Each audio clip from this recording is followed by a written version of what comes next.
Good morning, and welcome to the Monte Vista Unitarian Universalist virtual gathering. I'm Alan Worley, President of the Board of Trustees, and I have some announcements for this week. First off, please read the Thursday announcements, and if you find something interesting, someone you know could be interested in, please feel free to forward these announcements to a friend. After the service today, immediately after, the mid-year budget meeting will happen. There'll be a review of our finances and where we sit. Supporting documents were emailed last Friday, and they should be in your email. We will also be sharing the documents online, but it's always handy to have a copy to look at. Big news. Next week's Sunday service on February 6th will begin at 10 a.m. because we're going to have a combined service hosted by the Unitarian Universalist Fellowship of Kern County, our friends in Bakersfield, and we will be joining them and also the Unitarian Universalists of Santa Clarita Valley. So we're going to have the power of three next Sunday, 10 a.m. And our choir will be singing. The sermon topic, the sermon will be by Reverend Rick Hoyt McDaniels, and the topic will be love. And he says, in our social justice work, you say, we side with love. New flavor. Isn't it interesting that love never appears in our 7 principles? On a bit of a downer side, damage, there was during the winds a week ago Friday, there was damage to the roof on Livingston Hall. We're waiting for an estimate to repair so we can decide what needs to be done. There was also some tree damage, and I believe our patio, the mesh that covers it, some of the lattice in the patio roof came down. So we didn't have catastrophic damage, but we did have some major damage. And also our partner church in the Philippines also has storm damage from cyclones. I think we call them hurricanes, they call them cyclones. And there was some damage to their building, and we will find out more if you're on the social justice email list, you know about that. Anyway, thank you so much, and over to you, Reverend Maggie.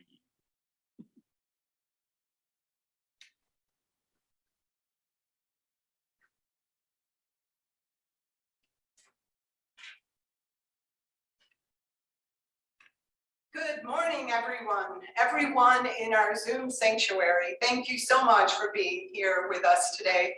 We see you and feel you and love you here from our sanctuary. I hope you enjoy the background and feel right at home here as if you were here yourselves. Good morning and happy Chinese New Year. As we gather today, we form our intentions into a circle of love and restoration, a circle of resilience and a circle of hope in tough times. And to open this circle, we will sound the bell 3 times. Once for those who came before. The Tongva peoples, who were the original stewards of this land and called it home long ago. We also honor our ancestors and the founding members of the congregation who imagined and planted our spiritual home. Bring it once for those of us here and now. For our members, friends, visitors, our staff, our extended UU family, all who hold and grow and love this beloved community that we know as our own. And we ring it once more for those who will come. For all who will find belonging with us and call MBUUC their spiritual home in the days ahead. Let's open with a favorite opening hymn of many of us, Come, Come, Whoever You Are. We'll follow Lily's lead on the piano, but I think we're going to go through it twice. So open your hearts and open your vocal cords and sing your heart out.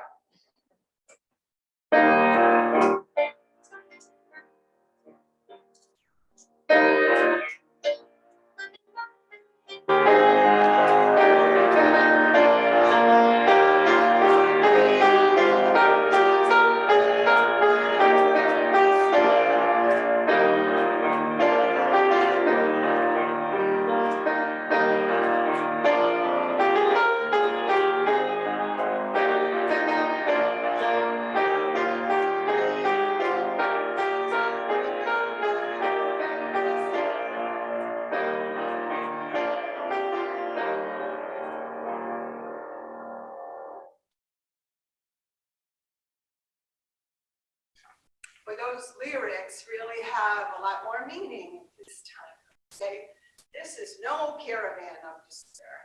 It's a caravan of love and hope and healing. And that's what we are. And that's what we're bringing today. And we'd like Lily to come and light the flames of our chalice as these words come to us. Our time together in worship is woven within the very fiber of our lives. Draw on our earth-centered traditions today and light our chalice with a flame that celebrates this season of Imbolc. You'll also notice that we have a shingle from our roof leaning against our chalice. Oh, wait. There we go. Thank you. We are now halfway between the solstice and the equinox. Known as the goddess of fire and blacksmithing, of midwives and of healing, we offer these words on this feast of St. Bridget. Out of the darkness comes the light, just like daytime comes from night. Spring's return we surely feel, our chalice flame helps turn the wheel. May this flame ignite our curiosity. May this flame bring a remembrance of the belonging within our heart's true nature. And may this flame light us up with an awareness of the kinship that we share with one another and with all things. I invite you now to speak our covenant with all of those in our Zoom sanctuary. I see we have 31 connections, so that might open up to be hundreds of people. But here we are together. Let's speak our covenant. Love is the doctrine of this congregation. The quest of truth, its sacrament, and service is its prayer. To dwell together in peace, to seek knowledge and freedom, to serve the world in fellowship, to the end that all souls shall grow in harmony with the divine. Thus do we covenant with you. We'll sing together our beautiful weekly hymn. We love so much, Spirit of Life, number 123. We'll sing it first in English and then in Spanish.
Our time for all ages today is a wisdom tale.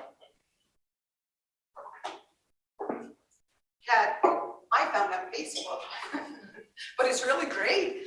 And I found it in a group that I belong to named the Midwives of Soul. So it is pretty great. It was written by an 8-year-old child in Australia, and her name is Namaste Moore. She writes, "My dad has bees. Today I went to his house and he showed me all of the honey that he had gotten from the hives. He took the lid off of a 5-gallon bucket full of honey, and on top of the honey, there were 3 little bees that were struggling. They were covered with sticky honey and they were drowning. So I asked him if we could help them, and he said he was sure that they would not survive. Casualties of honey collection, I suppose," Dad said. I asked him again if we could at least get them out and kill them quickly. After all, he was the one who taught me to put a suffering animal or a bug out of its misery. He finally conceded, and he scooped the bees out of the top of the bucket and he put them into an empty Chobani yogurt container, and we put the plastic container outside.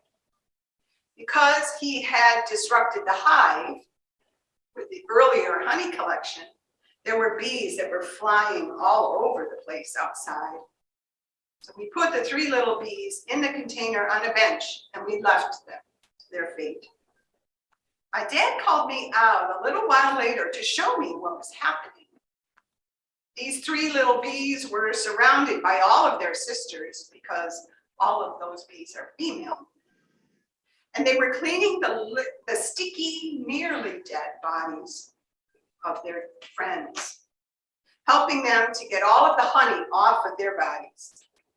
We came back a short time later, and there was only 1 little bee left in the container, and she was still being tended to by her sisters. When we checked one last time, we saw that all 3 of the bees had been cleaned off enough to fly away, and the container Chobani was empty. Those 3 little bees lived because they were surrounded by family and friends who refused to let them drown in their own stickiness, and resolved to help until the last little bee could be set free. So let's be sisters. Let's be peers. Let's be teammates. We could all learn a thing or 2 from these bees. Be kind always.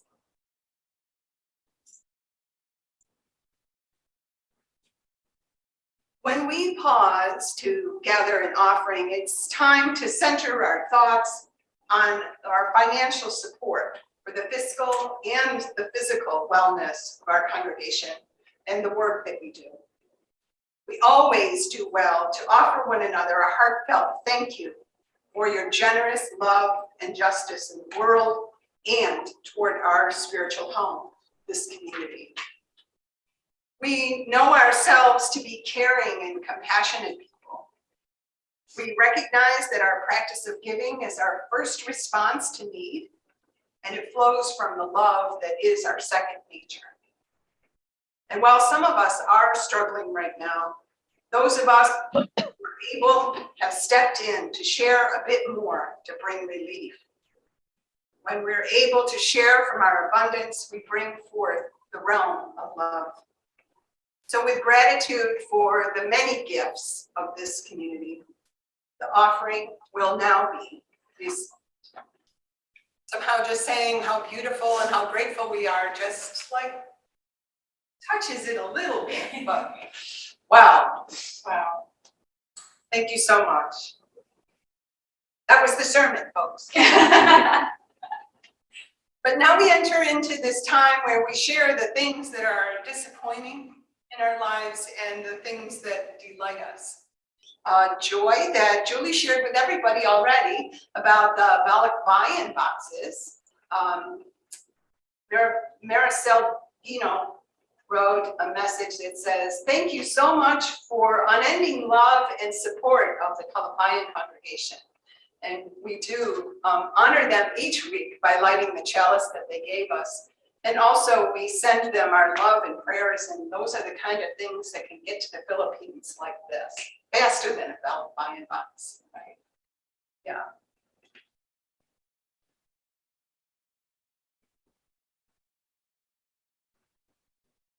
I have a prayer I'd like to invite everyone to join me in now. Would please. Spirit of life and love, source of many names, we inhale together as we join in our conspiring breath to become aware of love more fully and to see beyond what we believe we know toward awakening, connection, and growth. May our love shine forth from wherever we are and from the sanctuary of our hearts, so that those we meet may know that acceptance, community, and love are the gifts that we bring. With our deep gratitude for our lives and for the chance that we always have to choose love again and always, connect with the spirit of life that is in each other, within all others, and with the stars. Blessed be, and amen. And a short meditation that will end with Lily leading us in our next hymn, which will be filled with loving kindness. When we hear a friend say that they hear us, it helps us to feel affirmed. And our experiences of frustration, pain, or grief are easier to bear. Offering that good hearing is a wonderful gift. But how do we set time aside to hear ourselves? Do we? Can we say to our own hearts, I hear you? It's no coincidence that the first 4 letters of heart are here. So let's take some time in a short meditation together, and as you're comfortable, explore the hearing of our heart. My guiding words will be followed by a few moments of shared silence before our hymn.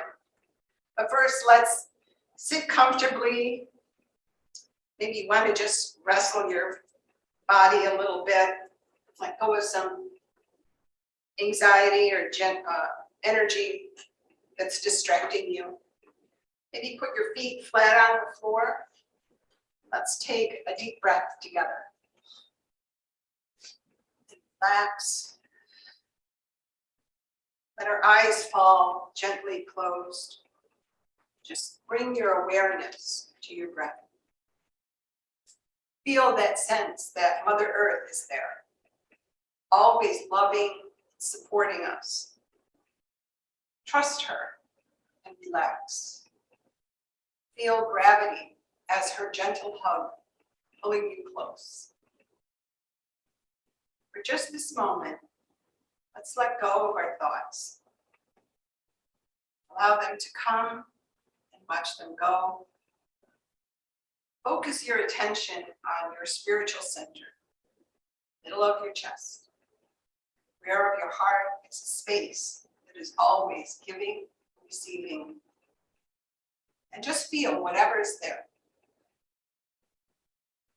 Resting your focus on your heart center, breathe gently and sense as if your breath was flowing into your heart. As if your heart were breathing, like your lungs. You may want to visualize a soft pastel light or a cool glow pervading your chest. Then I have an image of E.T., the glow in his chest. Let your breath go in and out, and as it does, ask your heart what it needs to say. And just have that faint intention that you want your heart to express itself. For the next few minutes, just sit and listen. Your heart may begin to release memories, wishes, dreams that have been long stored inside. as it does, allow yourself a moment to pay attention. Let the experience be what it is. After some time in silence, you may sense your heart saying that it has been waiting to have this time with you. Tell your heart, I hear.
Our reading today comes from our hymnal, Singing the Living Tradition, and it's reading number 468.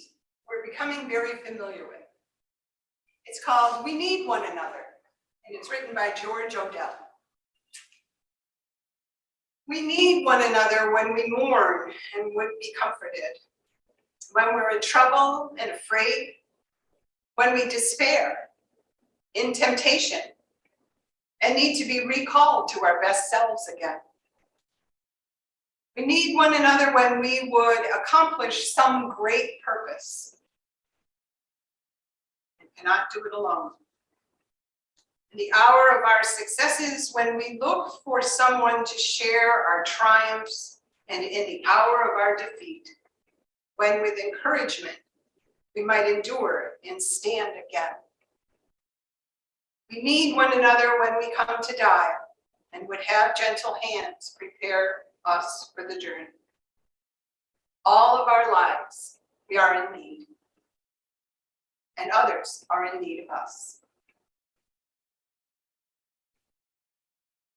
That reading has become one of our favorites during these exasperating times. When we read George Odell's words and he whispers to us, hear that last line, when he says that all of our lives we are in need. I sense a little tweak inside when I hear that. I don't want to admit it, but I want to put my hand up and say, maybe whisper to him, excuse me, please, sir.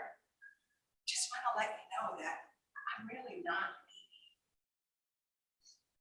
But before I get the chance to speak that truth, he calms me with his words that says, others are in need of us. That's more like it. That's more like it. It's super A-okay for others to be in need of us. But how often are we willing to admit that we need a little kindness? Isn't it braver and more respectful to fake it till you make it? As Unitarian Universalists, we are known to be a people who care for the needs of the planet and for those that are less fortunate. And we've been raised to believe that it's more blessed to give in our personal relationships. We may choose to spend less time with some of our friends that we feel are needy. But let's flip that and give ourselves a wide berth and tons of permission to be someone who is simply and deeply in need. To embrace our need for many things. The universal need is kindness. We are on a quest to mine for all of the kindness that we can muster. To draw kindness toward us, to welcome it in and let it soak into our very being. And then to be a co-creator of the kindness that the world needs right now, promising to leave it everywhere we go. One of the gifts that has come from these past few years, and even more so during the downtime with COVID, is the awareness in my bones of just how important that kindness is to our well-being. Being kind matters. Kind community matters. We need to sense our belonging to a safe and nourishing community. Kind spiritual care matters. We need to care for and strengthen our spirits in ways that we may not have ever needed to before.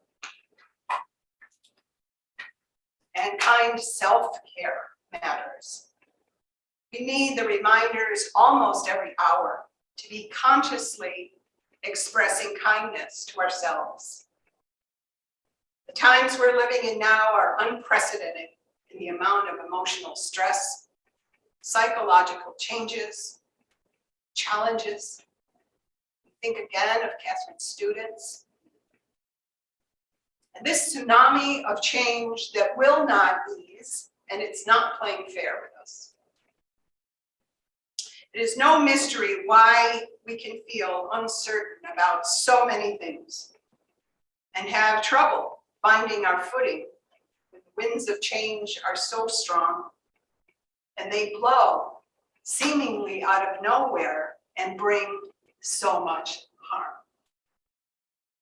And I hope that didn't sound too metaphorical, because our experience with the storm that came out of nowhere with frightening force just 9 days ago was another dragon for the already over-challenged spirits to slay.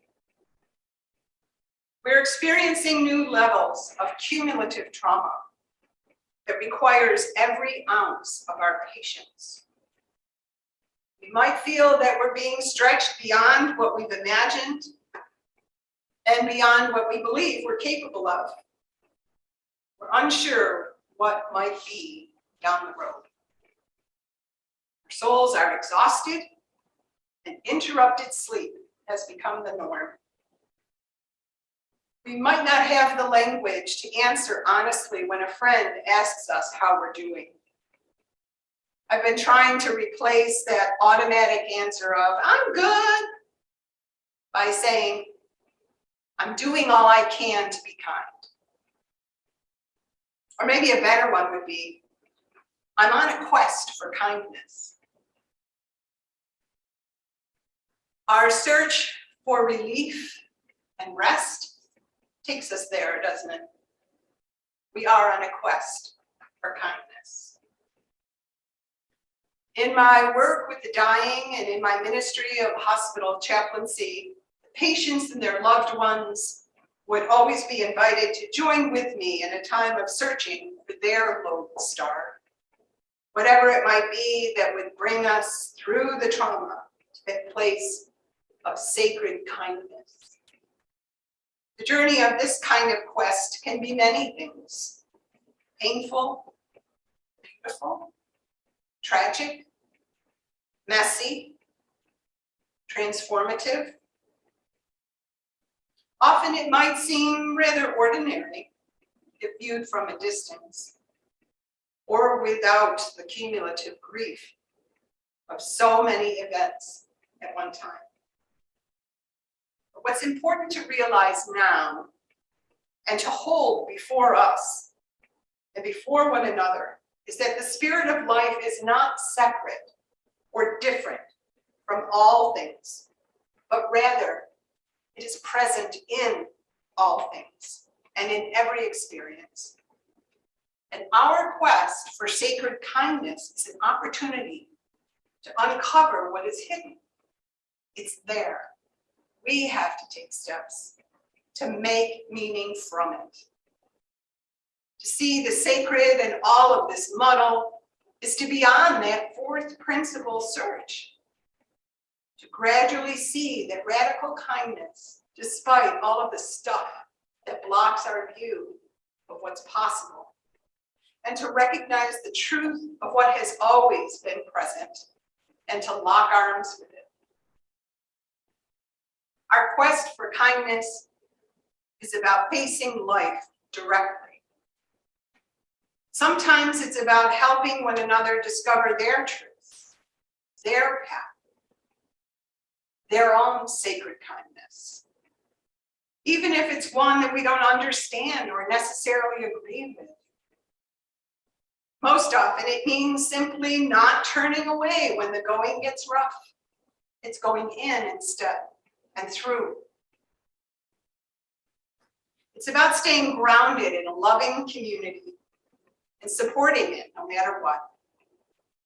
It's about staying present in the territory of unanswerable questions.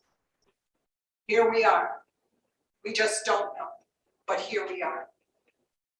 It's about staying in this place where being in need is safe to admit, and the arms that we need to lock with are right there, waiting for us to admit that it is being kind to ourselves to say we are in need of them. I have a poem I want to close with by John Rodell. It really captured the spirit that I felt with me as I was writing this sermon to you. And it's kind of fun. John Rodell says, "My brain and heart divorced last month over who was to blame about how big of a mess there is, and a mess that I have become during this messy, messy, messy pandemic. Eventually, they couldn't be in the same room with each other. Now my head and heart share custody of me. I stay with my brain during the week, and my heart gets me on the weekends. They never speak to one another. Instead, they give me the same note to pass to each other every week. In their notes, they send to one another. It always says the same thing. This is all your fault. On Sundays, my heart complains about how much my head has let me down in the past. And on Wednesday, my head lists all of the times that my heart has screwed things up for me in the future. Blame each other for the state of my life. There's been a lot of yelling and crying. So lately, I've been spending a lot of time with gut, who serves as my unofficial therapist. Most nights, I sneak out of the window in my rib cage and slide down my spine and collapse on my gut's plush leather sofa that's always open for me, and I just sit until the sun comes up. Last evening, my gut asked me if I was having a hard time being caught between my heart and my head. I nodded and I said, I didn't know if I could live with either of them anymore. My heart's always sad about something that happened. Now my head is always worried about something that might happen tomorrow. I lamented and my gut squeezed my hand. I just can't live with my anxiety about the future, I sighed. But my gut smiled and said, well, in that case, you should go stay with your lungs for a while. I was confused and the look on my face gave it away. If you are exhausted about your heart's obsession and your mind's focus, your lungs are the perfect place for you. There is no yesterday in your lungs. And there is no tomorrow there either. There's only now. There's only inhale and exhale. There's only this moment. There's only breath. In that breath, you can rest while your heart and head work out their relationship. This morning, while my brain was busy reading my tea leaves and my heart was staring at old photographs, I packed a little bag and I walked to the door of my lungs. And before I could even knock, she opened the door with a smile and a gust of air, embraced me, and she said, welcome. What took you so long? Blessed be. May that leave you feeling lifted up and connected. And bless your heart. Let's sing together now our closing hymn, number 1057, Go Lifted Up.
And as Lily comes and extinguishes our chalice, I invite you to read with me from reading number 456 by Elizabeth Sell Jones. We extinguish this flame, but not the light of truth, the warmth of this community or the fire of our commitment. These we carry in our hearts until we are together again. And my blessing for you is that this week will be for you one of love, justice, and celebration, and that we will know that it is our work to make it so. May the love which overcomes all separation, heals all wounds, and reconciles all things be in us and among us, now and always. Amen. Blessed.